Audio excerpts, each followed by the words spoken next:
Hello, everybody. Adam Parks here with another episode of Receivables Roundtable. Today, I have the opportunity to talk with two industry legends about a new data report recently released by TransUnion, known as the Datos Report. It is on third-party debt collection marketplace. A lot of great information in there, and I wanted to bring on these two gentlemen to have a discussion with me. If you don't know these two gentlemen, I don't know if you're in the industry, but let me do quick introductions here. I've got Mr. Mark Naiman with ITPMDR, the host of the CRS and DCS conferences. And I also have Mr. Manny Plasencia, who was with Amex, Goldman Sachs, and eBay.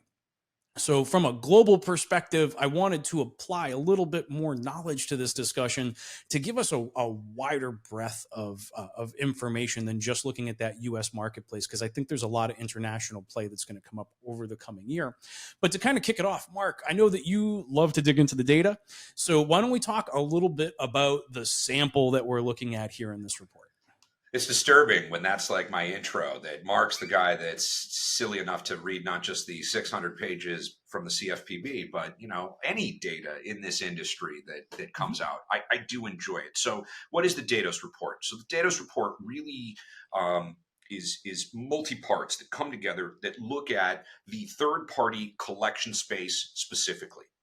The information is being leveraged from a couple of spaces, and it's 56 pages. I believe links will be available in the Absolutely below this video, so go check it out. But the vast majority of it was accumulated from 181-ish companies.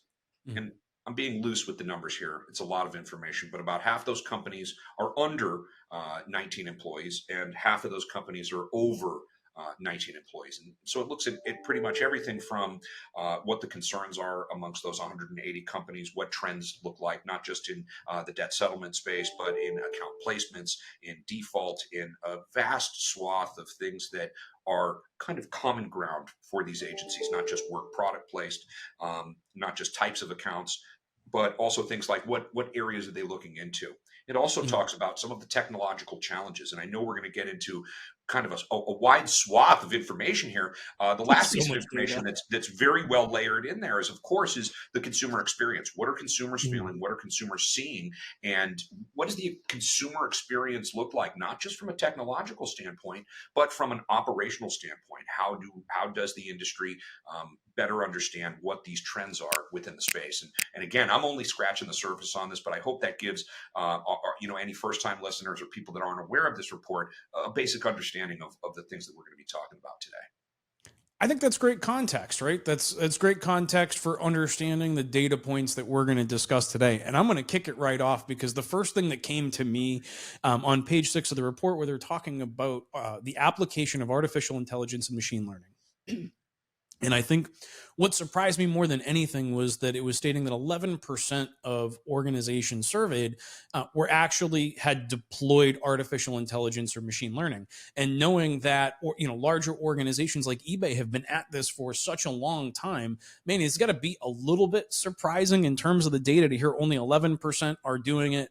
60% want to, but it is the topic of like every piece of conversational discussion that you see in 2023. So where's our disconnect between like what we're seeing in the marketplace about, hey, everybody go use AI, and the actual volume of people deploying it? That's great. And it's actually surprising to see. Excuse me. That's the value in these reports for us is, as a creditor, one would value, one would think, where do we find value in a third party report? But, when we look at trends like that in the third party and see that, hey, they're not applying this technology, something that we've, applied for such a long time. It gives us the decision-making capability of how we segment, how we place accounts, and helping our agency partners be more effective. But at the same token, it takes away from them opportunities that we might have to take care of internally and investments we've had to make internally. So take a place like eBay, we have all of this technology, we have built in AI. It's not new to us and it's not new to our customers.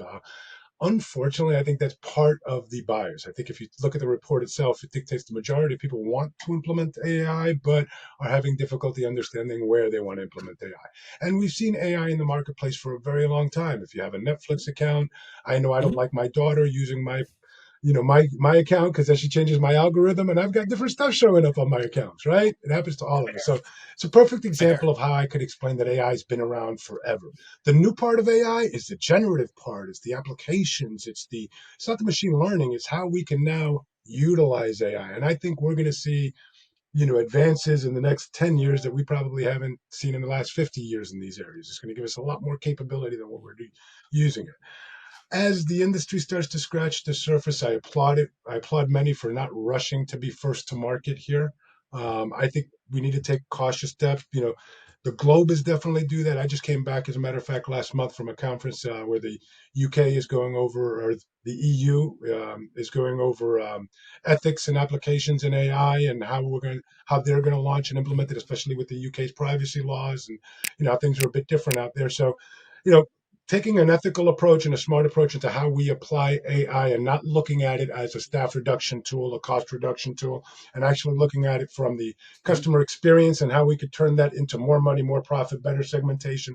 All of that is going to be just as revolutionary as scoring models, segmentations were, contactability models, and everything else. So I just think the industry and folks need to gain confidence and knowledge and are approaching it a little more cautiously than maybe we did things like, text messaging and email, which honestly are also surprising in the report, right? We're seeing different communication channels that have been here, Mm-hmm. tried and true methods that, we use internally, that aren't being applied as across the board as I would have thought. And I don't know what the hesitance is. I don't know if it's necessarily maybe regulation. I saw clear instruction and regulation on, let's say, SMSs.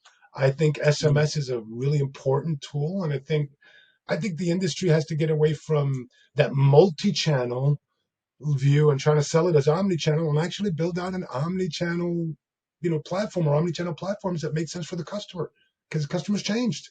I remember when I Well, carrying that context cross channels is incredibly important, right? And so we're just dropping it.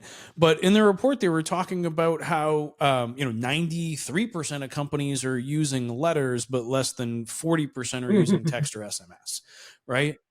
Quick Oh, quick Mark, I correction see it. there. Oh, I got it. No, that look. Bring it.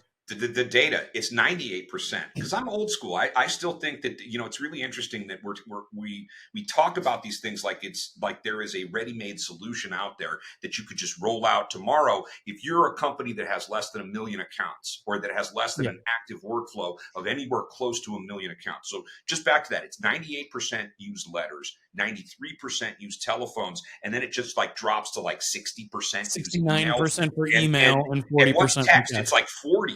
And 40. so that ties back to some other really interesting data that TransUnion in this report data, in the Datos report, they point to, which 27% of consumers today only have a telephone and 73% only have a cell phone.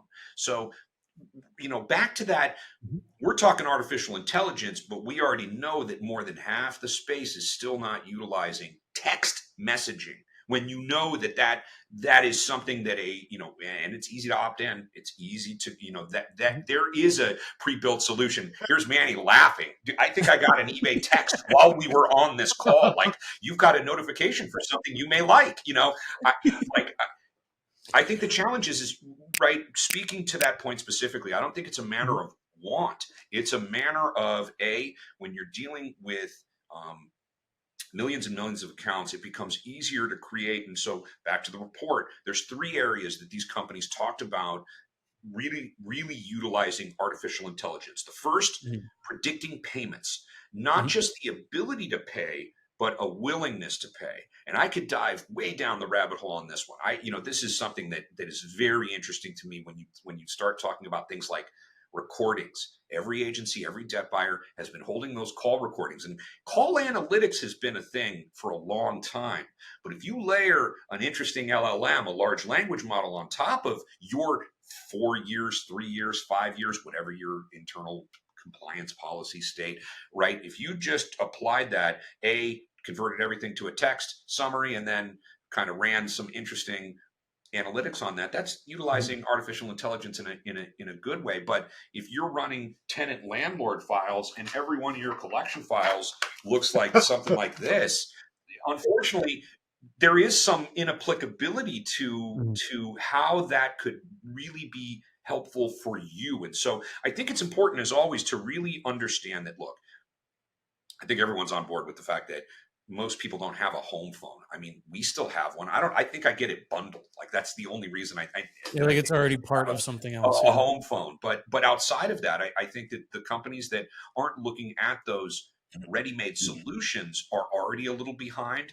I don't think there is a ready-made solution quite yet for a lot Not of out of people the in that box that covers pre the whole PC stack. space. I think That's right. I think you just hit you described part of it on the head. As an industry, like I worked for a very forward-thinking company very early on that we all know, which created and propensity to pay models, right? And we were always seeking Right. propensity to pay, and then we would base our segmentation on scores, right? So 0 to 1,000, let's say 800 plus is our high score, 5 to 8 is our mid score, and then we would treat the high score different than the lower score and different than the mid score, right? And then we asked ourselves, well, look at or told ourselves how great our top tier was performing. Well, we created these self-fulfilling prophecies. Of course, they're going to perform at that level, right? Then we started going down, New Star and all of this great products that are out there, which, to your point, really helped us Mhm. understand when we could best contact the customer, what the best, and then we Mhm. married that with propensity to pay. And I'm just of the opinion, and I know the industry is going to, bastardize me for this, but I'm under the impression that all of that's out the window. It's just gone. Mhm. Individualization, personalization, all of that is gone. When we talk about contact channels, let's just take contact channels. I don't. I think we're looking at the data the wrong way, right? When we look at 93% used phone, Mhm. great, yeah. How much of that is inbound? How much of that is outbound? How much of that did you send the text message to get that inbound? Because the way we communicate has changed. I'll handle Mhm. certain things by text message, but I'm not giving you my social on a text message. I'm not putting that in print for you. Mhm. I might call your IVR and punch it into a secure system because I'm Mhm. comfortable with it, right? And then out of that, I might call back later to get a confirmation or make sure you got it or something like that. Because to Mark's point, I'm old school and I want that, right? And I might receive, or you might send me an email throughout that traffic, which might be why you sparked the call in the first place. So we need to really look at that's what Mhm. omni-channel. That's what we need to catch up to omni-channel. That's an omni-channel report. What's the congruency Mhm. between those communication channels and which one of those communication channels sparked the conversation, ended the conversation, and how could I get there more effectively from a cost perspective, from a time perspective, Mhm. from a data perspective, all of that efficiently and effectively. That was also the third most utilized AI implementation amongst Yeah, the companies that were polled was the implementations of workflow improvement, identifying those platforms that could utilize optimization. And I think that it's a fascinating look at what the ideal is, and Mhm. we know that the vast majority of consumers are not opening letters, even though 98% of people are still sending those letters, right? And is that a result of governmental regulation? You have to send this letter, you have to send this series of letters, even though nobody's opening it. What do we do? Are we just perpetuating staying keeping the post office in Yeah. business with the Oh, I with mean, the somebody has to keep the post office in business. I mean, they're not going to do it on their own. yeah. Just imagine the Like, nobody's opening the letters. Why do we continue sending them? I understand there's a regulation, but there's a better way, well, right? but we know where consumers want to meet us online, right? They want to meet us in a consumer portal. But then we find out that 64% of companies with a million or more accounts use self service portals. 64% versus only 20% of companies with less than 100,000 accounts under management. wild. Like, that's That's wild. wild to me. Having built hundreds of websites So for many, collection so agencies, debt many, buyers, law firms, right? so Like, many just in the third-party space. options out there. I mean, I'll be honest. Look at eBay. I plug and played. I bought because it was just imagine eBay. I have all of this Yeah. technology, all of these programmers around me, Mhm. and it was easier and cheaper for me to call a vendor and say, "Hey, I need a Just portal." And they had me set up in 3 months. yeah. My customers had great Mhm. interactions. I all of a sudden created all these two-way communications to support my customers, and I didn't even have to build it. Mhm. It was that same. Well, let me ask you this. What are we asking the consumer to do in a text message if we're not trying to send them to a That's why frictionless you hit the nail payment? on the head. The one thing, Goldman and eBay, two different ways, places and Mhm. times altogether. And I'll throw I Sure. guess I'll give some people some props here if that's okay. I remember when we were building this out at Goldman and we were thinking about, everybody was thinking about segmentation and how to reach the customer and all of that using machine learning and AI. Mhm. And platforms like FICO CCS came up and stuff like that, which are all great platforms for their time. But as time goes by, what's happening to Mhm. those platforms, right? They're being quickly. I'm not saying FICO CCS is outdated, but I'm saying they've had to make changes, updates. Everybody's trying to catch up. Look what Genesis is Mhm. trying to do. Everybody right now is enamored with this. Hey, we have AI. Sorry to tell the market, you Mhm. don't have AI. Just like the market keeps telling, the third party market keeps telling, folks like me at eBay and at Goldman and everything, hey, we have omni-channel. No, you don't. You have multi-channel. It's pretty transparent. I think people's shopping Mhm. experience, people's living experience are individualized, like we said. And I think the third party market is, Mhm. and I think this report exemplifies exactly that. It's individualization. There's no, even when we look at the macroeconomics globally, right? It's not necessarily, hey, there's a global recession or maybe we're coming into this soft landing and all of that. When you look at certain pockets are Mhm. deploying or behaving differently than others. And when we look at those pockets, whether it's regional, whether it's industry and all of that, that's where we see the pressures coming from. And that's what we need to respond to as an industry. Landlord tenants, I'm surprised to see the number of agencies that don't want to touch it, but I understand it because we talked about, it's such a localized collection. It's such as, and Mhm. honestly, you got to understand reputation is at risk today too. Reputation is a lot. Don't get me wrong. I Yeah. think reputation has always been valuable for everybody in the industry, and I love that. That's really been the main driver of our industry for years. But reputational risk is huge. When I look at this report and I see, so the little usage of text message, the lack of lack of pockets and stuff, and I question my vendors and my RFPs and things like that, and I look at this and I'm like, do I really, where am I exposed to here? You're going to send the Mhm. letters, you're going to put your collectors on the phone, which is great. To be honest, I always think voice is going to be a prevalent in our business, and I think SMS needs to match that as much. But I think voice is never going away. Mhm.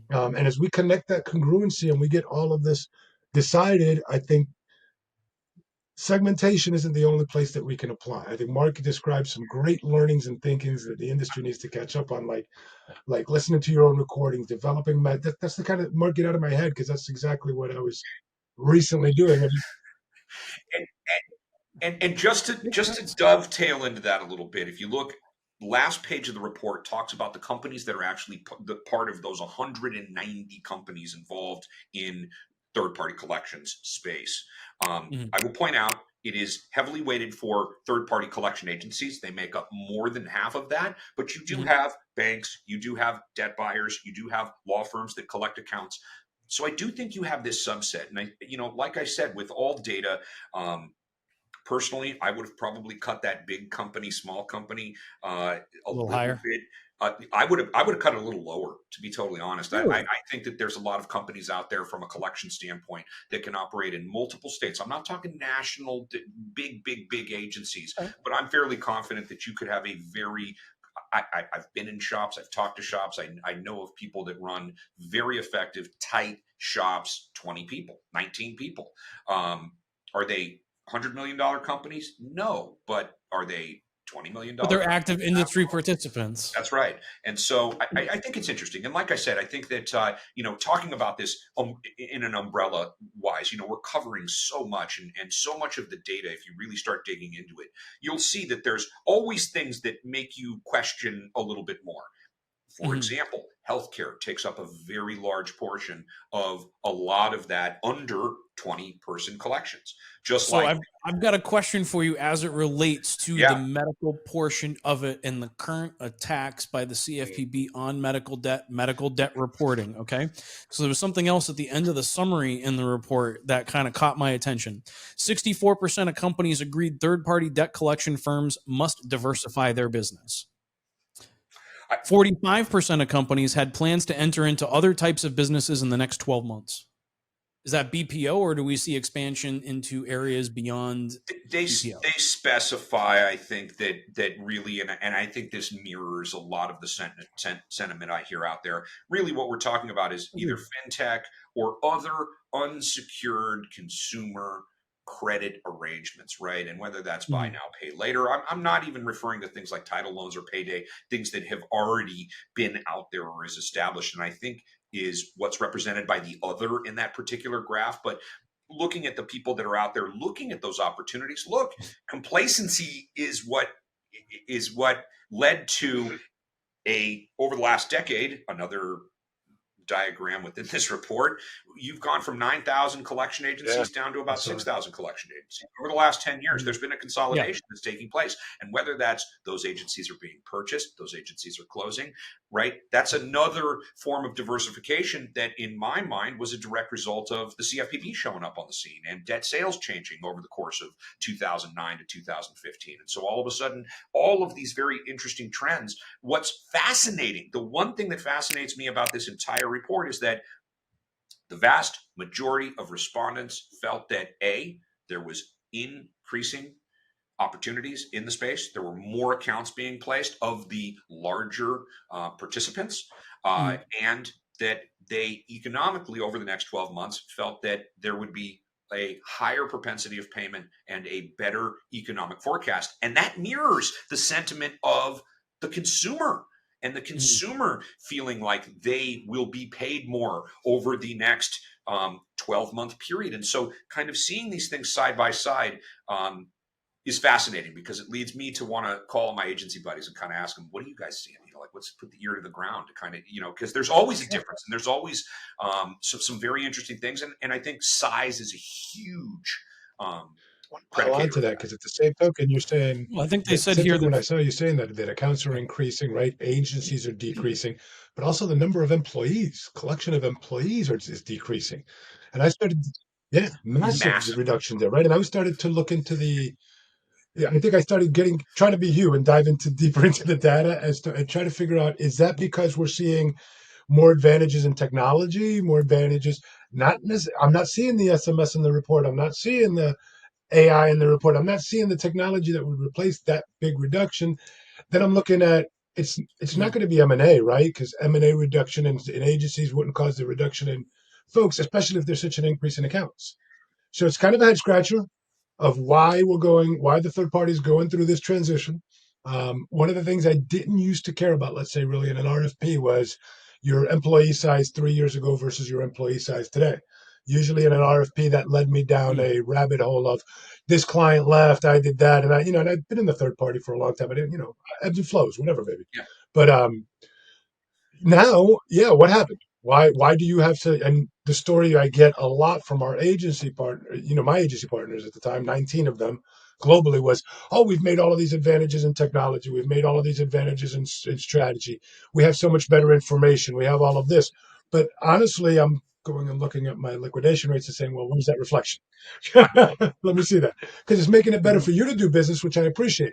And I'm more concerned about my agency's margins, right? Because another part of what you brought up is, yeah, look, we're seeing the smaller agencies get smaller, the mid-sized agencies get sold, at least the ones that were good. Um, Recent acquisition, great acquisition actually, Ardent with Phillips and Co. and Associates out in the UK, fantastic partnership, right? Great agency that was around for 19 years, great performance, and got absorbed by, thank God, a great agency. But that partnership wasn't one that we expected in the industry. TSI's bought a bunch of agencies a few years ago and created a nice sized group. Looking forward to seeing what they're building. We all know the Aloricas, Teleperformance, everybody who's out there servicing BPO and all of that. But you're seeing these larger companies get built, but I'm seeing the employee reduction and wondering, why is that happening?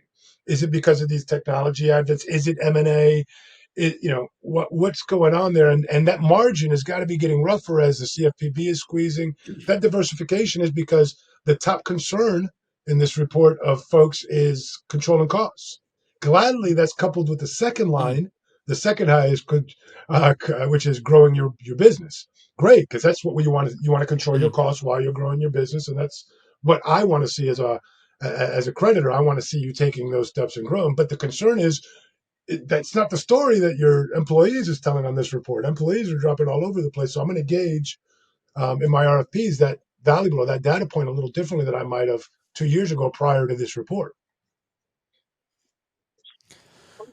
So, I mean, looking at this, when we talk about that kind of reduction, I'm showing it looks like a 34% reduction over 10 years in the volume of agencies, and roughly a 26% reduction in the number of people, right? So it seems to be somewhat in correlation in terms of the reduction of size, but it feels like this is just larger group servicing more accounts. Maybe. I think you have a combination of factors. I don't know of many I don't think agency there's one owners out solution. there that are going to tell you that it's been exceptionally easy post Corona to keep a call center. I think the world has changed. I think that empty office buildings across the country are a testament to that.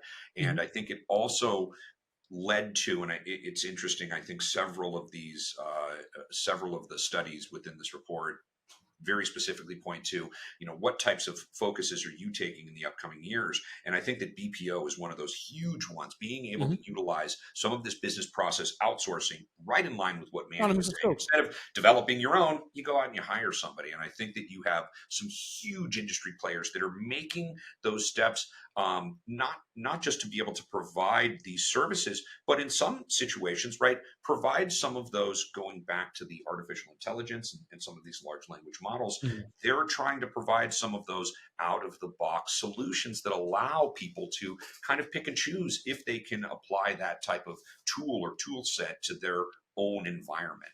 Um, it's really interesting to me that, speaking very specifically to the employment thing, you see unemployment in the country is like it's low, bottomed out, but that almost flies into the very interesting conversation about, has collections, right? Is this the point by which, even though 93% of people are still utilizing the telephone to have a conversation, is this the defining moment by which the technologies, we now bow down to our robot overlords and everything becomes a Oh, text-based no, communication? I'll tell you, Manny? and I know that's the most surprising answer that folks hear from me, right?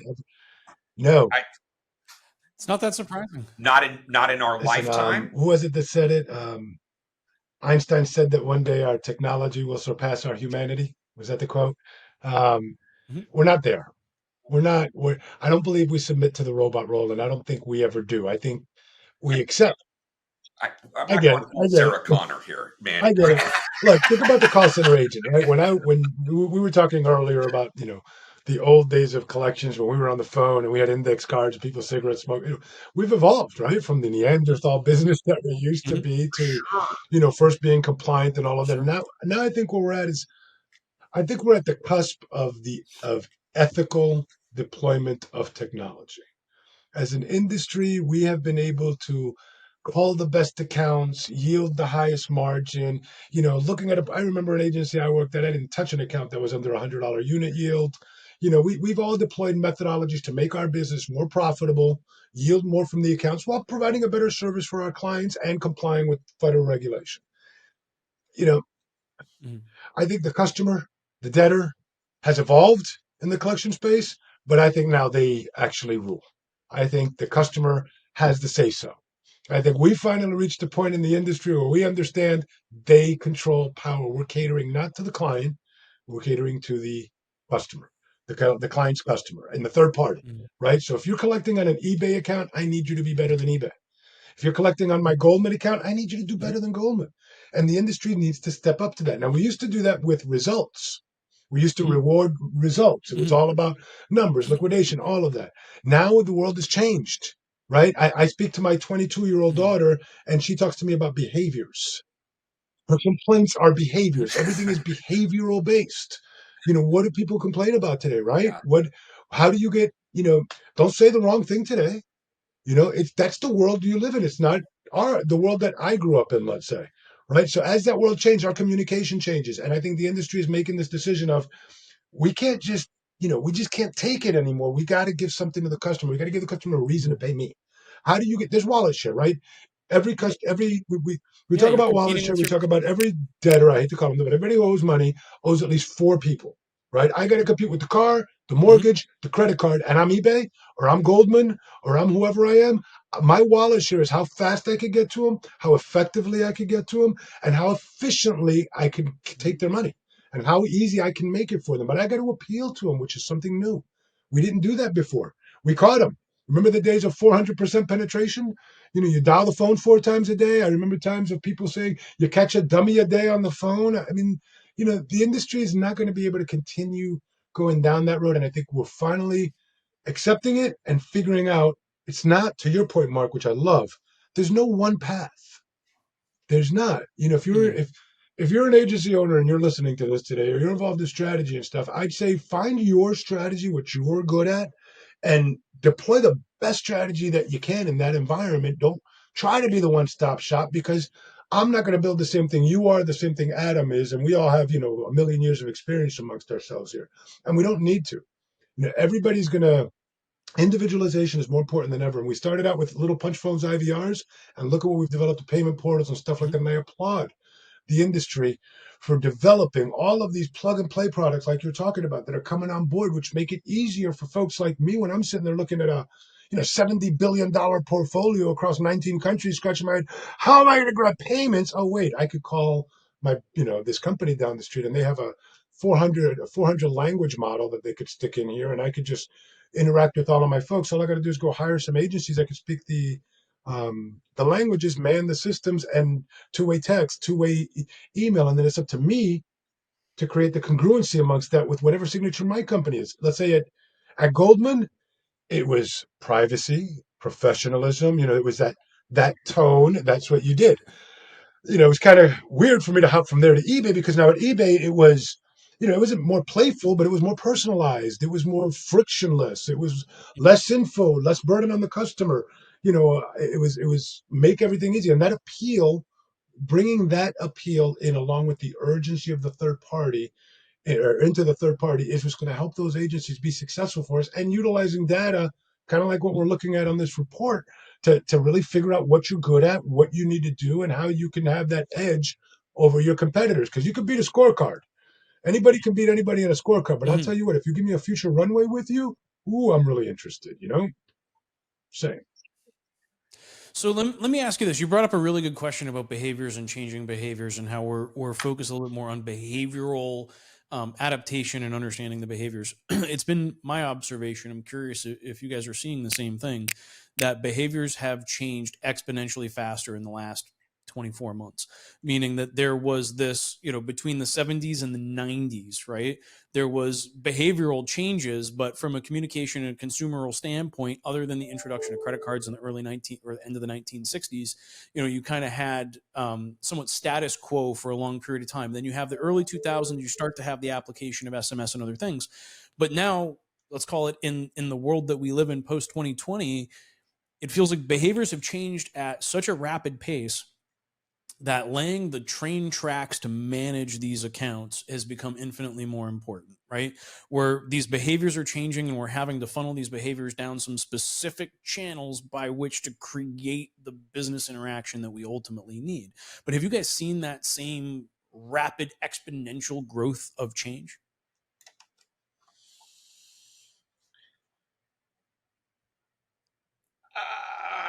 Yeah, I'll take it first. I'll take it first. Half of me wants to say yes, half of me wants to say no. Okay. Time like goes by so fast for me, as the gray in my beard will state. It was 10 years ago in the CFPB, to 11 years ago, almost 12, that the CFPB showed up. And in that time, I think that the industry has not only taken a much more consumer centric stance. I mean, Mhm. literally, there was always going to be these outliers, but for the point of this discussion, everything is really swung, as Manny said, and I'm really just repeating what Manny said. The pendulum is swung one side to the consumer. Mhm. And I think that the things that have been done, the things that continue to take place, have the consumer in the forefront of every compliance person's mind, right? Mhm. And that's because of regulation and risk and all of the things that we're faced with. As Manny said earlier, it's about those behaviors, and you can't say the wrong thing, and you can't call somebody 47 times a week, and the fact that the RMAI, the association, had to create a program to kind of create that baseline that most of the people that responded to this report have been doing for 20 years. Mhm. To me, yes, that is a huge change that I don't know that it's happened in the last 3 years. I think that the biggest change to this industry in the last 3 years has been our ability to deploy some BPO channels that private businesses were unable to utilize because of restrictions from their clients, not allowing them, for example, to utilize somebody administratively offshore, not to touch consumer data, but to put the square block into the square hole or to validate X to Y. Or there's a lot of different things that can be utilized, and there's a lot of creative solutions that are out there that people are using that I think in the last 3 years, that's where the biggest, I'd say that the gates have opened a bit there. That's where I think the biggest change has taken place in the last 3 years. So I think piggyback on that a little bit. I have a unique lens because I've watched strategy and sociological behavior in different regions of the globe for a long time. So U.S. sociological behavior has changed significantly, to your point, Adam, in the last 24 months. Just think about 2 years ago, right? How we communicated, what our expectations were of each other as human beings, how what was customer service, what it looked like, how we shopped, all of it. I mean, we had a pandemic which helped us groom into shopping online, right? I know, give you a perfect example about behavioral changes. I never door dashed a dang thing in my life prior to the pandemic. Now, are you kidding me? I get lobster at home and I don't got to go anywhere. What are you, nuts? Behavioral changes, right? Perfect example, a simple example of how technology, availability, and another opportunity, which was a pandemic, created a behavioral change in me. Now DoorDash has data, which they didn't have. How much do I spend? When do I order? What are my favorite restaurants? How far are they? What do I buy? Now, they get this data, and data is about as useful as the user, right? What do they do with that data? Hey, Manny, here's a coupon for your favorite lobster restaurant. It's only 12 miles from your house, and we'll give you a 10% discount, right? That is AI, right? That is the market. That's what I want. That's what you want. That's what people want. 2 years ago, that didn't happen. 2 years ago, I didn't get the 10% coupon. 2 years ago, DoorDash didn't give a shit. Didn't care. But, 2 years ago, I couldn't get you true. guys on a podcast. Right. Right? 2 years ago, people 2 weren't years ago, comfortable I being didn't on watch Zoom. podcasts. Right. So, the world changes now. Gosh, there's so many things to that as we talk about sociological change, because I'm somebody in their 50s, somebody in their 40s, somebody in their 30s, somebody in their 20s. As time is evolving over the last 2 years, those are completely different sociological changes, right? So in strategy, we've got to appeal to all of those demographics. And furthermore, if you want to compound it, appeal to it in multiple different regions and multiple different industries, because a landlord collection isn't the same as a credit card collection, isn't the same as an auto deficiency collection. And we got to make all of these ever adapting changes in an industry. We're trying to say, hey, we got the perfect scoring model. We've got all of this. But as these sociological changes are happening, we're not changing what we're doing. We're not even changing how we're talking to each other. And let me tell you, there's no grace out there in society. There's no grace for failure. Forget the word grace. We're changing, the world is changing the rules, it's changing them fast, and you better catch up. And that's the call for the third party collection industry. It's that. If we're really talking about that pendulum swim, as you describe it, which I love, where now the customer is first and focused, third party needs to do what eBay was doing, what Goldman was doing, what the creditors are doing, which is we're trying to figure that out. Those are our flipping customers. They're not necessarily just debtors. We want our balance, but you know what? It's a lot more than just a balance today. It just is. And that's what ultimately collection agencies, which is primarily what we're talking about here when we talk about third party collections. Collection agencies are in a great position to take a lot of business from creditors who don't want the exposure, the cost, and this isn't their area of expertise. Look, I'll be honest, and they're a great organization, but when I walked into eBay, collections, that's not what we do. They're a marketplace. They're a marketplace for sellers to come and they, empower economic empowerment for folks, right? But they're not interested primarily in what I'm interested in, which is my receivables collections, how I get there, all of it. But they are very interested in what I'm doing to that customer in that process. I better not, right? Same thing with the industry. And I think that's the cusp that we're at. I think that one-stop shop doesn't exist anymore. I think the industry is going to get fragmented. It should get fragmented. It should get segmented. I know agencies out there that, are fantastic at late stage collections, and that's where I use them primarily.